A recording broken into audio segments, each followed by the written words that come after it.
My mother-in-law decided I didn't have family values on a Thursday afternoon in September. I wasn't there when she made that decision. I wasn't consulted. I wasn't given a chance to defend myself or even understand what I had done wrong. I found out because my husband showed me the letter.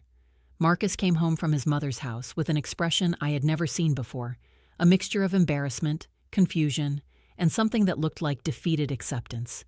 He was holding a cream-colored envelope, the kind Eleanor Morrison used for formal correspondence. Heavy paper, embossed return address, the stationery of a woman who believed presentation was everything. "My mother rewrote her will," he said, setting the envelope on the kitchen counter between us. "She wanted me to see it. She wanted me to tell you." "Tell me what?" He slid a single page from the envelope. Not the full will, just an excerpt. A summary of changes, written in Eleanor's precise handwriting. I read it slowly, each word landing like a stone dropped into still water. "The Harborview property in Cape Cod shall be bequeathed to my son Richard Morrison and his wife Catherine, rather than my son Marcus Morrison and his wife Vivian, as previously designated. This change reflects my belief that Richard and Catherine demonstrate superior family values and will be better stewards of a home that has been in our family for 3 generations. Superior family values. Better stewards. I read those words 3 times before I was certain I understood them correctly. "She's giving the Cape House to Richard," I said slowly. "Yes." "The house I've been maintaining for 15 years. "Yes, because Richard has better family values." Marcus couldn't meet my eyes. She didn't explain what she meant by that. I asked her. She just said she'd made her decision, and it was final. I set down the letter and walked to the window, looking out at the garden I had tended for 18 years of marriage. The roses were in full bloom. The hydrangeas were that perfect shade of blue that had taken me 3 years to achieve. I was very, very good at maintaining things, and Eleanor Morrison had just told me that 15 years of maintaining her precious vacation house meant nothing. "What do you want me to do?" Marcus asked. I turned to face him. "Nothing." "Nothing? What is there to do? It's her will, her property, her decision." "But it's not fair. You've put more work into that house than anyone. Richard and Catherine have been there maybe twice in the last decade." "I know." "Mom is being unreasonable. I could talk to her." "No." "Vivian." I said no. I walked back to the counter and picked up the letter, folding it carefully along its original creases. "Your mother has made her feelings clear. She doesn't value what I've contributed. She doesn't consider me family in the way that matters to her. Fighting about it won't change her mind. It will just create drama that she'll use to prove her point, that I'm difficult, that I cause problems, that I don't have the family values she's looking for." "So you're just going to accept this?" I looked at my husband, the man I had loved for 20 years, married for 18, built a life with in every way that mattered. "I'm going to remember it," I said quietly. "There's a difference. My name is Vivian Okafor Morrison. I am 49 years old. I was born in Chicago, Illinois, the daughter of Nigerian immigrants who built a successful restaurant group from a single-soul food kitchen on the South Side. My parents taught me many things about family, about loyalty, about the difference between people who appreciate what you do and people who simply expect it. Some people will take and take and take, my mother used to say, and the moment you stop giving, they'll act like you never gave at all. Those people don't deserve your generosity. They deserve your absence. Eleanor Morrison had been taking from me for 18 years. Now I would give her my absence, and she would learn exactly what that cost. I need to tell you about the Cape House and the 15 years I spent maintaining it. The Harborview property was Eleanor Morrison's pride and joy, a sprawling Victorian on a bluff overlooking Cape Cod Bay, purchased by her parents in 1962 and passed down through the family like a sacred trust. 4 bedrooms, 3 bathrooms, a wraparound porch with views that could make you believe in God, and more maintenance requirements than a small hospital. When Marcus and I married in 2006, Eleanor made it clear that the house was a test. "The family that maintains Harborview shows they understand what it means to be a Morrison," she said at our rehearsal dinner. her champagne glass raised in what was technically a toast, but felt more like a warning. "I'll be watching to see who steps up." I stepped up, not because I wanted Eleanor's approval. I had already learned, within months of meeting her, that her approval was a moving target that could never truly be reached, but because I genuinely loved that house. The creaking floors that told stories, the window seats where generations of Morrison children had read books during rainstorms, the kitchen where I imagined our own children would someday learn to make the family's traditional Christmas cookies. We never had those children. After years of trying, of treatments, of hope and heartbreak, Marcus and I accepted that our family would be just the two of us. Eleanor never said it directly, but I knew she blamed me for this failure. One more way I had failed to demonstrate proper family values. But I kept maintaining the house. Every spring, I drove the 3 hours from our home in Hartford to open the Cape House for the season. I checked the pipes, aired out the rooms, cleaned the winter grime from the windows. I coordinated with the local handyman for any repairs that had accumulated over the cold months. I stocked the kitchen, made the beds, arranged fresh flowers in the vases that Eleanor's mother had collected.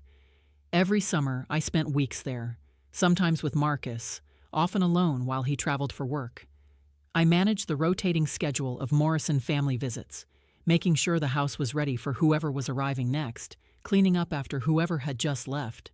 Every fall, I closed the house for winter, drained the pipes, covered the furniture, arranged for the lawn service to do final cleanup, checked every window, every door, every potential entry point for the mice that plagued old houses near the water. For 15 years, I was the steward of Harborview, not Richard and Catherine, who showed up once every 2 or 3 years and always left the house in worse condition than they found it. Not Eleanor herself, who had stopped making the drive from her apartment in Boston once she turned 70. Me. I managed contractors when the porch needed rebuilding. I researched and hired the specialists who restored the original windows. I spent 3 summers personally refinishing the hardwood floors because I didn't trust anyone else to do it properly. I knew that house better than I knew my own home. I loved it more than anyone except perhaps Eleanor herself. And Eleanor had just decided that none of that mattered, because I didn't have the right family values. In the months after receiving the letter, I tried to understand what Eleanor meant by family values. It wasn't about children. Richard and Catherine had 2 kids, yes, but they were largely raised by nannies and were now distant adults who rarely called their parents. If Eleanor valued grandchildren, she should have been disappointed in the relationship Richard had with his. It wasn't about financial success. Marcus and I were comfortable, not wealthy, but we had never asked Eleanor for money. Richard, meanwhile, had borrowed from her repeatedly and repaid erratically. It wasn't about presents. I was the one who showed up for every family holiday, every birthday, every hospital visit when Eleanor had her hip replaced. Richard and Catherine consistently had scheduling conflicts that prevented their attendance. So what was it? I thought about it for weeks, analyzed every interaction, every comment, every subtle slight I had accumulated over 18 years of marriage into this family. And finally, I understood. It wasn't about what I did. It was about who I was. I was not a Morrison by blood. I was not from their social circle. I was not the kind of woman Eleanor had imagined for her son, someone from an established family, preferably white, definitely wealthy, who would slide seamlessly into the Morrison world without causing any friction. Instead, Marcus had married the daughter of Nigerian immigrants, a woman who had worked her way through college, a woman who spoke her mind, who didn't defer to Eleanor's opinions, who had her own career and her own identity outside of being Marcus's wife. Eleanor had tolerated me for 18 years because I was useful, because I maintained her house, organized her events, made her life easier in 100 small ways, but she had never accepted me, did. And now, at 75, she was making sure that the thing she valued most, that house, that legacy, would never belong to someone like me. Better family values was just a polite way of saying I wasn't really family at all.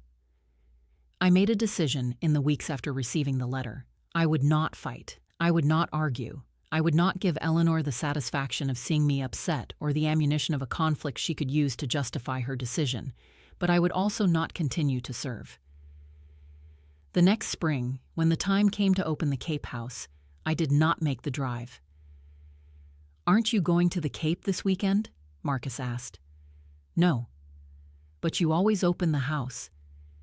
"Your mother left the house to Richard. Let Richard open it." "He won't. You know he won't." "Then it won't be opened. Mom is going to be furious." "Your mother made her feelings about me very clear. I'm simply respecting those feelings by stepping back from a property that was never meant to be mine." Marcus looked at me with something like alarm. "You're really not going?" "I'm really not going." "What do I tell her?" "Tell her I'm no longer available to maintain a house I have no connection to. Tell her to call Richard. Tell her whatever you want, but I'm done." He didn't argue. I think, on some level, he understood. Eleanor called 3 days later. I let it go to voicemail. "Vivian, this is Eleanor. Marcus tells me you're not planning to open the Cape House this year. I don't know what's gotten into you, but this is completely unacceptable. The house needs to be opened properly, or it will suffer damage. Call me back immediately." I did not call her back. She called again the next day, and the next, and the next. I let every call go to voicemail. Each message was more irritated than the last, escalating from displeasure to frustration to outright anger. "I don't know what kind of game you're playing, but this is not how family behaves. Marcus, if you can't control your wife, perhaps you should reconsider your marriage. The house is suffering because of your petulance. I hope you're happy." I was not happy. I was grieving. For the house I had loved, for the family I had tried to belong to, for the 18 years I had spent trying to earn acceptance that was never available to me. But I was also resolved. If Eleanor didn't value my contributions, she could experience their absence. Richard did eventually drive to the Cape to open the house. I heard about it through Marcus, who heard about it through Eleanor, who was apparently incandescent with rage about the results. Richard had arrived in early June, 6 weeks later than I typically opened the house.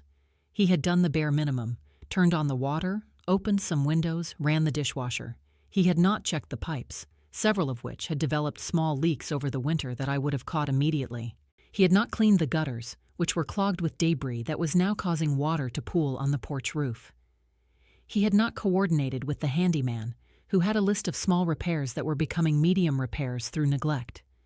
He had not done any of the 100 small things I did every spring to keep that house in pristine condition, and he had not noticed the early signs of what would become a much larger problem: water damage in the attic, where ice dams over the winter had allowed moisture to seep under the shingles. That damage would grow over the next 2 years, invisible and inexorable, while I maintained my absence. The summer without me was apparently a disaster. Family visits were chaotic because no one coordinated schedules or prepared the house between guests. The kitchen was perpetually dirty. The linens weren't changed regularly. Small problems became big problems because no one noticed them early. Eleanor complained constantly, according to Marcus. "Why isn't anyone maintaining the house properly? Richard was supposed to handle this. I can't believe I raised such irresponsible children." She never mentioned me, never acknowledged that the person who had been handling it for 15 years was the same person she had declared unfit for family values. She just expected that someone else would step up and fill the void. No one did. The following year was worse. Richard couldn't even be bothered to open the house himself. He sent Catherine, who did even less than he had. The leaks that had started small were now causing visible water stains on ceilings. The porch roof was sagging from the accumulated water damage. The gutters were pulling away from the house. I heard about all of it through Marcus, who seemed to expect me to react with concern, to offer to help, to step back into the role I had played for 15 years. I didn't. "Mom is really stressed about the Cape House," he said one evening. "The problems are piling up." "That's unfortunate. She's talking about hiring a property management company, but they're expensive and she's not sure she can trust strangers with the house." "That does sound difficult." "Vivian, you could fix all of this. One visit, one weekend, and you could get everything back on track." I looked at my husband. "Marcus, your mother told me I don't have family values. She took away the house I had maintained for 15 years and gave it to your brother because she considers him superior to us, to me. Why would I lift a finger to help her now?" "Because it's the right thing to do." "The right thing to do? I did the right thing for 15 years. I gave that house everything I had, and your mother's response was to tell me I wasn't good enough. She meant every word. She put it in writing. She made it legal. She looked at everything I had done and decided that Richard, who hasn't changed a light bulb in that house in a decade, has better family values. So let Richard's family values fix the roof. Let Catherine's superior stewardship handle the leaking pipes. The house is suffering. The house is Eleanor's responsibility, and Richard's, since he's the one inheriting it. I refuse to care more about that house than the people who actually own it. Marcus had no response to that. 2 years after Eleanor rewrote her will, the phone call came. I was in my home office, reviewing client proposals for the consulting firm I had built over the past decade, when my cell phone rang with a number I recognized, Eleanor Morrison's landline. I almost didn't answer. I had been letting her calls go to voicemail for 2 years, responding only when absolutely necessary and only through Marcus, but something made me pick up. Vivian. Eleanor's voice was different than I remembered, smaller somehow, older. The imperious tone that had characterized every interaction for 18 years was muted, almost hesitant. Eleanor. I need to talk to you about the Cape House. I'm not sure what I could help with. You've made it clear that house isn't my concern. A long pause. The roof is failing. We had an inspection last week. The damage from water infiltration over the past 2 years has compromised the entire structure. They're estimating $45,000 to repair it properly. That sounds serious. It is serious. The house can't be used until it's fixed, and we can't sell it in this condition if we wanted to. Have you spoken to Richard? Since he's inheriting the property, I assume he'll want to oversee the repairs. Another pause. Longer this time. Richard doesn't have $45,000. Neither does Catherine. They've been having financial difficulties. I'm sorry to hear that. And Eleanor's voice wavered. I don't have the liquid assets to cover this. Most of my money is tied up in investments that would be costly to liquidate. That's a difficult position. Vivienne, I'm asking for your help. I let the words hang in the air between us. My help? You always knew how to handle these things. You knew the contractors, the specialists. You knew how to get good work done at reasonable prices. I need that expertise now. You want me to manage a $45,000 repair on a house you explicitly told me I wasn't qualified to inherit because I lack family values. I never said you weren't qualified. You said Richard and Catherine demonstrate superior family values and would be better stewards of the property. Your exact words. I have the letter you sent. Perhaps I was hasty in that assessment. Hasty. I may have undervalued your contributions. May have. Eleanor's breathing was audible through the phone, the labored breathing of a 77-year-old woman who was not accustomed to admitting she was wrong. What do you want me to say, Vivian? I'm asking for help. I'm acknowledging that I need you. Isn't that enough? I thought about the question. I thought about 15 years of driving to that house every spring and fall. 15 years of coordinating repairs and managing problems.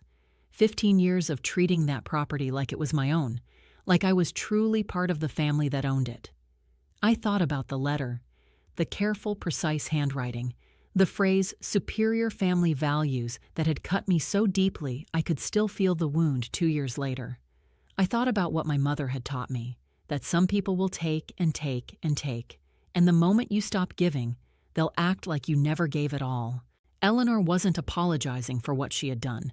She wasn't acknowledging that she had been wrong about me or that her assessment of my values had been unfair. She was simply acknowledging that she needed something from me, which was very different from respecting me or valuing me. Eleanor, I'm going to decline. Excuse me? I'm not going to help you with the Cape House. But the roof, the damage, you have other resources. Call Richard. He's inheriting the property after all. Call Catherine and her superior family values. Call a property management company. Call a roofer and negotiate a payment plan. There are many options available to you. None of those people know the house like you do. That's true. I know that house better than anyone. I love that house. I gave it 15 years of my life, and you decided that none of that mattered. I was wrong. You weren't wrong, Eleanor. You were honest. For the first time in 18 years, you told me exactly how you felt about me. You put it in writing, you made it legal, and now you're experiencing the consequences of that honesty. This is petty. This is boundaries. I spent 18 years trying to earn your respect, your acceptance, your acknowledgement that I was truly part of this family. You responded by telling me I don't have family values, so I'm taking you at your word. I'm not family. I don't have stakes in this. The house that's leaking is not my problem. The house is going to be ruined. Then it will be ruined. That's Richard's inheritance to worry about, not mine. Vivian, please, call someone with better family values, Eleanor. I'm sure they can help. I hung up. My hands were shaking. My heart was pounding. But I didn't call her back. Eleanor died 3 months later. I learned about it from Marcus, who came home from work with red eyes and a heavy step. Mom passed away this morning. Heart attack. She went quickly, at least. I held him while he cried. Whatever Eleanor had done to me, she was still his mother. His grief was real, and I honored it. The funeral was a week later. I attended, of course, standing by my husband's side, greeting relatives I had known for 18 years, accepting condolences from people who had no idea about the conflict between Eleanor and me. Richard was there with Catherine, looking appropriately somber. They had flown in from California, where they had relocated 2 years earlier for Richard's job, or so they claimed. I suspected they had been avoiding the Cape House and its endless problems. After the service, the family gathered at Eleanor's apartment for the reading of the will. I sat beside Marcus, my face carefully neutral, as the attorney reviewed the document. The Cape House went to Richard and Catherine, as Eleanor had promised. There was a small bequest for Marcus, some family jewelry, and a modest sum of money. There was nothing for me, not even a mention. I wasn't surprised. I wasn't even hurt. I had made my peace with Eleanor's rejection 2 years earlier. What I did notice was Richard's expression as the attorney detailed the inheritance. He didn't look happy. He looked worried. I understood why a month later, when Richard called Marcus to discuss the Cape House. The roof is worse than the estimate, Marcus told me after the call. The contractor said the water damage has spread. They're now looking at $65,000 minimum, maybe more. That's unfortunate. Richard doesn't have it.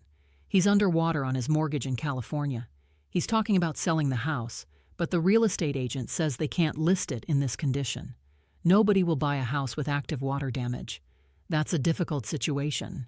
He asked if we would be willing to help, split the repair costs and then split any eventual sale proceeds. I looked at my husband. What did you tell him? I told him I would discuss it with you. And what do you want to do? Marcus sighed. I don't know. Part of me wants to help. It's my family's house. 3 generations of memories. I hate to see it destroyed by neglect. Neglect that started because your mother decided I wasn't worthy of inheriting it. I know. And now Richard, the one with better family values, can't even maintain what he was given. I know. If we bail him out, we're essentially paying to preserve an inheritance that was specifically taken away from us. From me. I know. Marcus rubbed his face with both hands. What do you want to do? I thought about it for a long moment. I thought about the house I had loved, the house I had maintained for 15 years. I thought about the hydrangeas I had planted along the east side, the window seats where I had read countless books, the kitchen where I had imagined teaching children to bake, children who never came. I thought about Eleanor's letter. Superior family values. Better stewards. I thought about my phone call with her 3 months before she died. The way she had asked for help without ever truly apologizing. The way she had needed me without ever truly respecting me. And I thought about what my mother had said. Some people will take and take and take, and the moment you stop giving, they'll act like you never gave at all. Tell Richard to handle his own inheritance, I said finally. I'm not paying to fix a house that was taken away from me because I wasn't good enough. The house might be destroyed. Then it will be destroyed. Eleanor made her choice. Richard accepted his inheritance. The consequences belong to them. That seems harsh, cold, lacking in family values. Marcus winced. I wasn't going to say that. But you were thinking it, just like your mother did, just like your whole family has always thought about me, that I should give endlessly, serve endlessly, prove myself endlessly, and be grateful for whatever scraps of acceptance I receive. That's not fair, isn't it? Your mother maintained that I didn't have family values, and you never once defended me. Not when she wrote that letter. Not when she gave the house to Richard. Not once in 2 years did you tell her she was wrong. Marcus was silent. I love you, I continued. I've loved you for 20 years, but I'm done trying to earn acceptance from people who have already decided I'm not worthy. Your mother made her judgment. Your brother accepted his inheritance. Let them deal with the consequences. And us? We move forward. Together. But without the burden of trying to please people who were never going to be pleased. Marcus nodded slowly. Okay. I'll tell Richard we're not helping, and I'll try to understand what the last 2 years have been like for you. That's a start. He reached for my hand. I should have defended you. When Mom wrote that letter, I should have told her she was wrong. I should have stood up for you. Yes, you should have. I'm sorry. Thank you. Can you forgive me? I looked at my husband, the man who had failed me in some ways and supported me in others, the man who was flawed but trying, the man I had chosen 20 years ago and continued to choose every day. I'm working on it, I said honestly, but I think I can get there. The Cape House was eventually sold at a significant loss.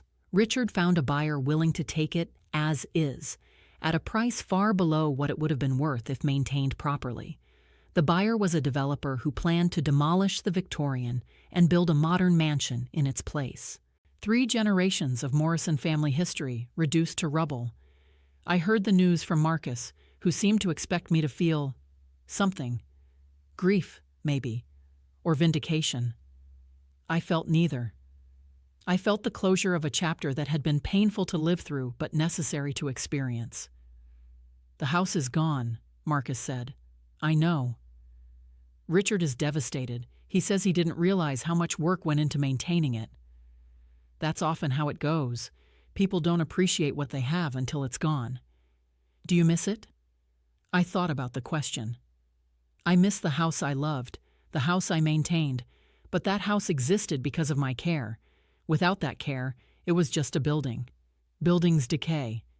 That's what they do. Mom never understood what you did for that place.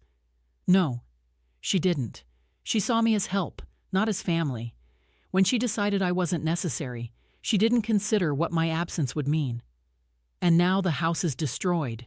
The house was destroyed by neglect. My absence just revealed what was always true. That house needed constant care to survive. Your mother assumed someone else would step up. No one did. Because no one could do what you did. I met my husband's eyes. No, they couldn't. And your mother never realized that until it was too late. My mother came to visit the summer after the Cape House was sold. She sat in my garden, the garden I had tended for 18 years, the garden that bloomed because of my constant attention, and listened while I told her the whole story. When I finished, she was quiet for a long moment. The house is gone, she finally said. Yes. And the woman who rejected you is gone too. Yes. How do you feel? I considered the question carefully. I feel at peace. For 15 years, I poured myself into that house. I did it because I loved it, but also because I was trying to prove myself, trying to earn Eleanor's approval, trying to demonstrate that I belonged in the Morrison family. And now? Now I understand that I was never going to earn that approval. Eleanor had decided who I was before she ever met me. Nothing I did, no amount of service, no amount of care, no amount of dedication was going to change her mind. That's a painful realization. It was, but it was also freeing. Once I stopped trying to earn acceptance, I could finally see the truth, that I had value whether Eleanor recognized it or not, that my worth wasn't determined by her opinion. And the house? The house was a symptom. Eleanor gave it to Richard because she wanted to punish me for not being the daughter-in-law she wanted. But by doing that, she guaranteed the house's destruction. Richard didn't have the skill, the interest, or the commitment to maintain it. I did. And when I stepped away, there was no one to fill that role. My mother nodded slowly. Your father used to say something similar about his first business partner, a man who took credit for everything, gave credit for nothing. When your father finally left, the business collapsed within a year. What did Dad say about it? He said, "Some people don't understand the load until they feel the weight." Eleanor Morrison didn't understand what you carried until she had to carry it herself. By then, it was too late. By then, everything was falling apart. As it does when the people who hold things together are pushed away. She reached across and took my hand. "I'm proud of you, baby." For what? Letting a house be destroyed? For valuing yourself. For stepping back instead of continuing to serve people who didn't appreciate you. For having the strength to say no. It didn't feel like strength. It felt like grief. Sometimes grief and strength are the same thing. You grieved the loss of acceptance you were never going to receive. And in that grief, you found the strength to stop chasing it. I felt tears forming. I really loved that house. I know.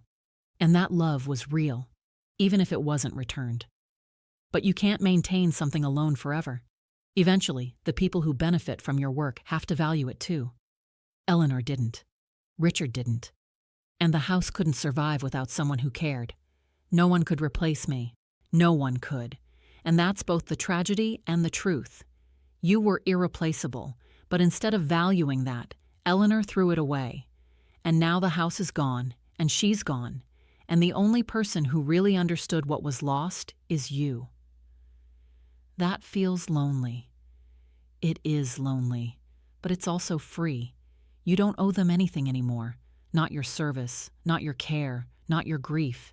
You can finally move forward without the weight of their expectations. I wiped my eyes. I think I'm ready to do that.